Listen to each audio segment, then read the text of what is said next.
Oluda magara kumala ame befu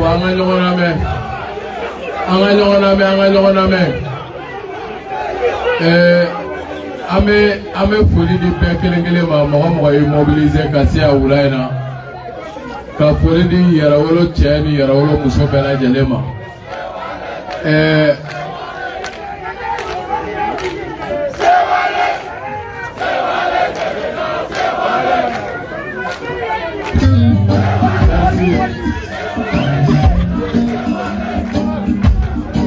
Merci camarade, merci camarade. Ame befu bega mobilisation na ni wakati kerengere ama. Binyondo mancha. C'est pourquoi binega kumat na chaya. Dagurunya fla sabado ka bokuma kono. Parce que jamana be la jaba min kono antemena kuma wakati kansa. Amemi la sisa wuligadio de mimbe façon ninkisi comme bitogo dara appel sous le drapeau jamana la jabara dankar la jamana la wele de dara drapeau koro chogomina obetika di nyongo makaseka façon ninkisi domi moribo keita be mina kuligoro ako ko anga flambote foi wara ni drapeau te ayo de to shipina ka golo yera wolo be sigi domi andara o yoro kele na kayo we malila jo yoromi on ta fo modi bo la jo yoromi sino we frafina la jo yoromi pour que angana fo we jiana dige ka basigi la jo yoromi na no e kayo e andara ye de 2019 ka antige di nyongo ma ka fara nyongo ka yera wolo debout sur le rempart ko modi bo keta ya senda yoromi ama senda a chieta bagawdo ala kikaw okono bi ama damna ni mi oye ambalma police here kale o ka situation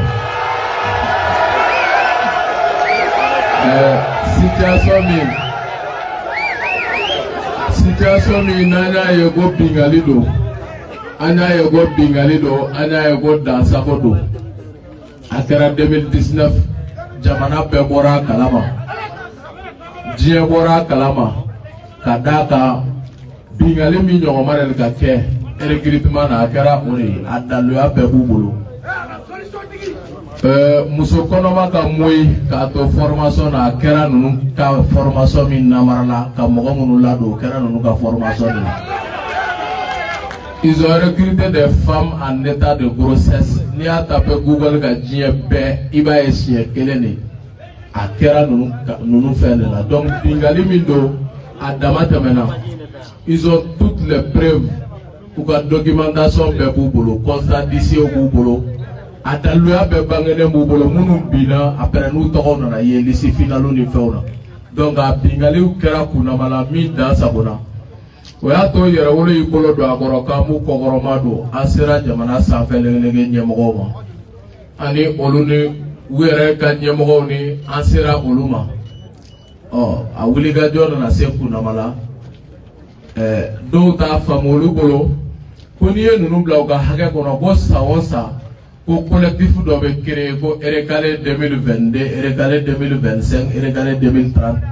Mais pour que les gars Erekale on va sortir dans l'eau de bigolo et puis quoi se mettre dans l'eau de là pour que ka foka namar la de attend anye kulusi nous ne kulusi ou dans l'eau de iraona sinon mana ni kumaganduma ene nous kuna ni kumaganduma e amba pa ko gadanye nga vraiment dans l'eau ta bolo yera wona ta dado kumala kuma mini dans l'eau tala ni bingari ka ebe dans l'eau de ira o dans l'eau de amansisio de ga se ki deme ki bo bingari kono.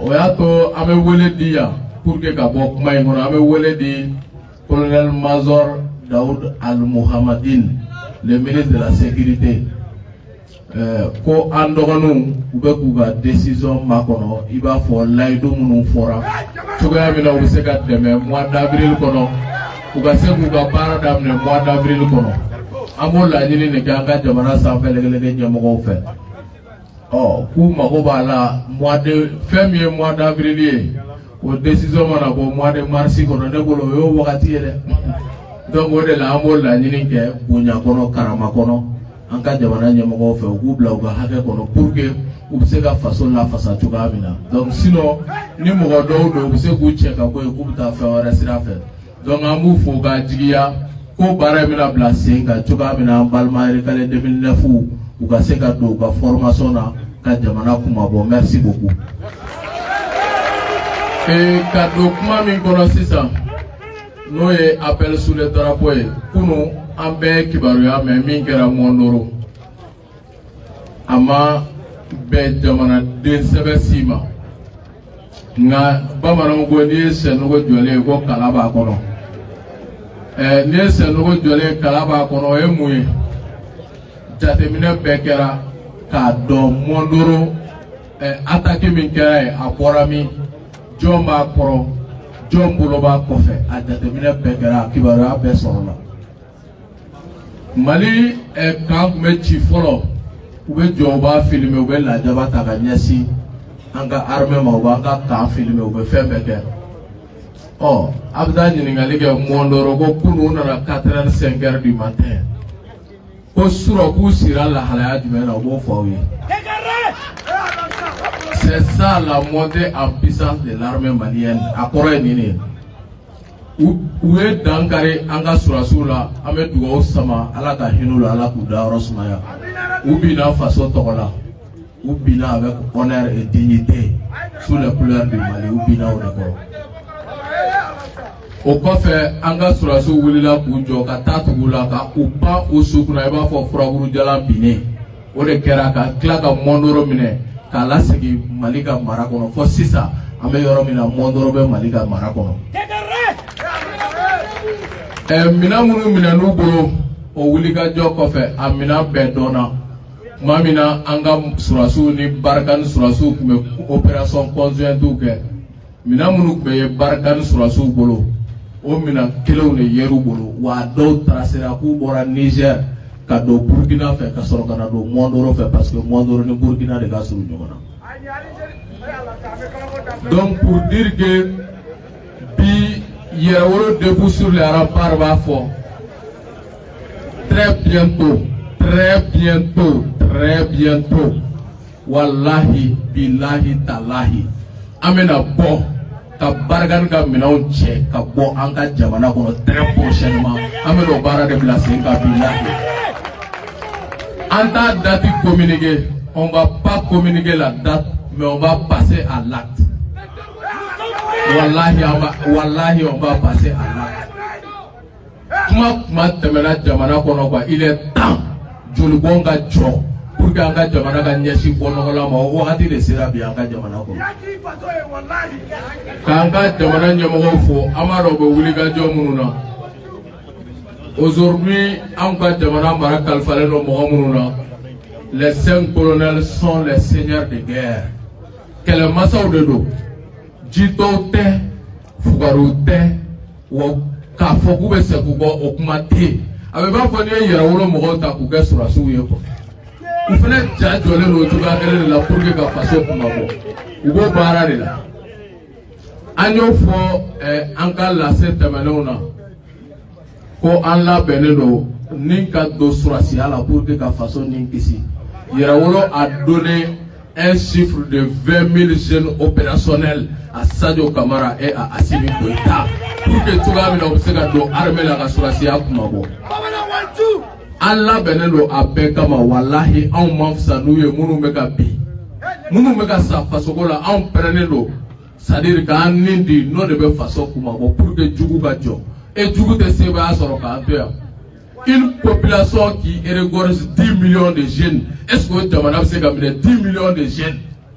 Le Mali compte 10 millions de jeunes. Il faut oh, ni jamana nyemo magobe chifina gaula ko bamugame 20 000 jeunes réservistes sont à Yerawolo debout sur les remparts prêts pour libérer la patrie.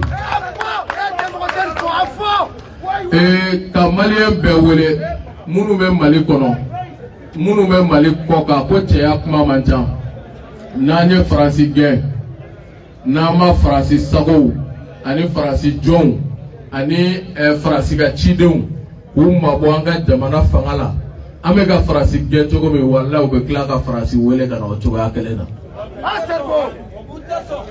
n'i ye yiri bolo tigɛ n'i ma dili bɔ a bɛ nugu kura ye dɛ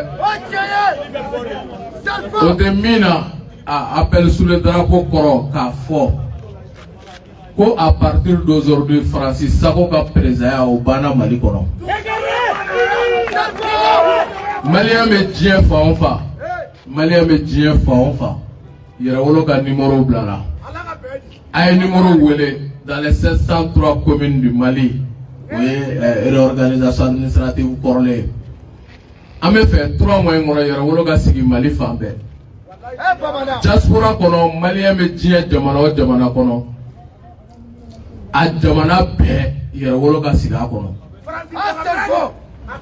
pour que an ka jamana minɛ an tigɛ la yɛrɛ yɛrɛ parce que caman bolo ko nin ye fièvre de ye quoi n'i y'u bila ka kuma u b'a fɔ ko fièvre de don quoi minnu ka yeta tɛ tɛmɛ o nungala kan k'an bɛ na quelques mois k'an bɛ tunu k'u bɛ segin ka na fanga ta u bɛ minnu don kaso la u b'olu don u bɛ minnu faga u b'olu faga u bɛ segin ka Faransi wele ka na Irisi bɛ gɛn ka taa ils n'ont rien compris nous sommes en avance parce que olu bɛ juguya la anw bɛ ɲumanya la c'est pourquoi anw b'olu sanfɛ chaque fois en termes de réflexion et en termes d'action u tɛ kulela la ko après transition k'u b'a récupérer yan walayi minnu ka kɛku la olu ka taa foro kɔnɔ u t'a banna Maliko la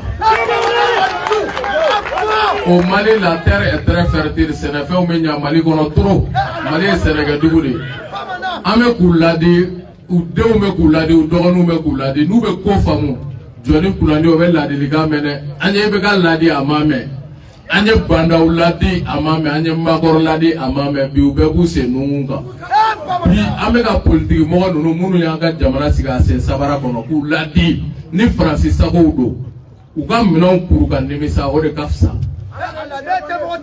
après transition tɛ dɛ hali après transition an tilala a miiri la an ka fara ɲɔgɔn kan comme France Fanon l'a dit chaque génération doit dans une relative opacité découvrir sa mission, l'accomplir ou la trahir. C'est pourquoi en tant que mission Janfa Walai, en tant que mission Janfa, nous mesurons tous les risques. Amado, Gelamim Segayala, mais Ambegabina Joyanga Jamana Nafa de Upa. 10 ans de guerre, près de 20 000 morts. Ça suffit. Ça suffit. Wamo Banjo Manga Jamana Mine. Agadi Dametri Doma. Yɛrɛwolo denw ma pour que u k'an ka jamana ni kisi o waati de sera.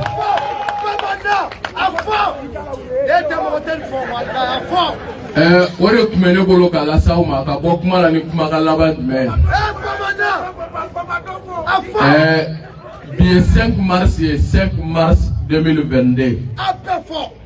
Azari y'a kɛ Yɛrɛwolo tun bɛ fɛ ka nin wele dans le 1er mars pour que mois de mars avril mai ka se ka Yɛrɛwolo sigi diɲɛ fan bɛɛ Mali ni kisili kun kan.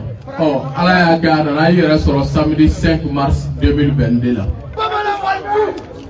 Au 5 mars 2022 5 mars date bɛ mun représenter révolution kɔnɔ. C'est important k'o fɔ ka bɔ kuma la. Cargo dɔ bombardera explosera ka bɛn 4 mars ma 1960.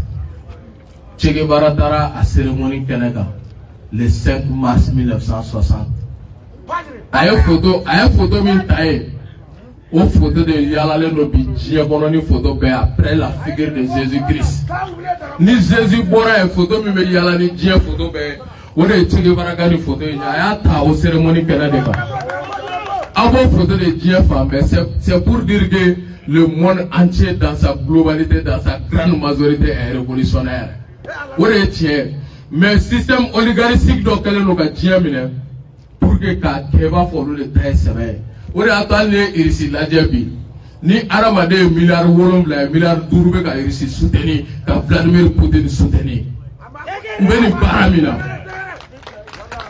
Ici situation pour que va famu aga finyana ko ibe ka ti ko plaza damina ko balele me ko ni tari ko e ka be mo gomne de I kulo gele asu fe be dale ka ti naze plaza da la balade mi ne be jonta la ki ibe jonta la ki o de foru nyana chatiri bolay o de fora nyana me amezelen sikiwele aga sabali aga ka jamana do su jote joli chara apolo la joli chara France bolo la joli chara États-Unis bolo la ube fagale mina igren goro ku ga jote vraiment ambe igren président chatiri bola wele kaga su jote su chara bolo itara ka jamana la kana de mata ko ka jamana ci o dogo ka me ka souveraineté de femme Mali goro ka de ka souveraineté de femme Irak uluma famu ils sont en train de confondre un homme Ukraine comme entre la souveraineté de femme Ukraine goro Ouma femme, ils sont en train de confondre un homme cravaté et un homme pendu.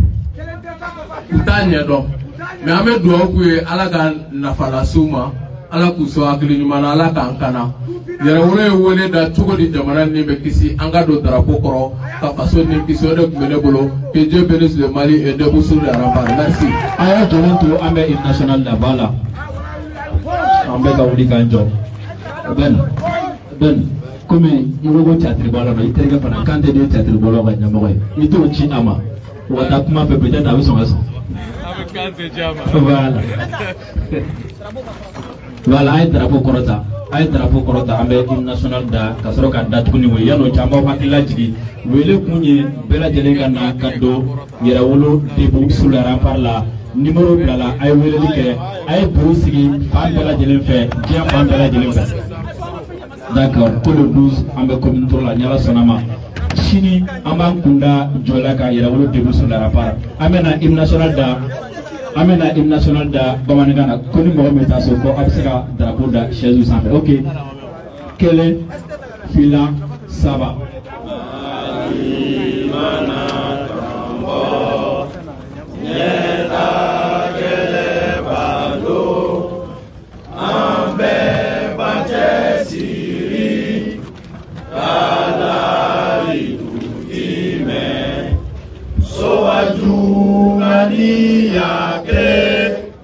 Farafina kelenya jugu mana kumbo corona ogenema beka wiliki jo saya kafisa maloye Farafina faso Mali jonjo iko horonya bere Farafina na faso Mali kele iko kele ya kele Mali klebebi Mali klebesi Jigi ya foro funtira kaira Deun wakili la tera pepe Malien pour la révolution pour la révolution pour la révolution pour la révolution nous sommes le peuple nous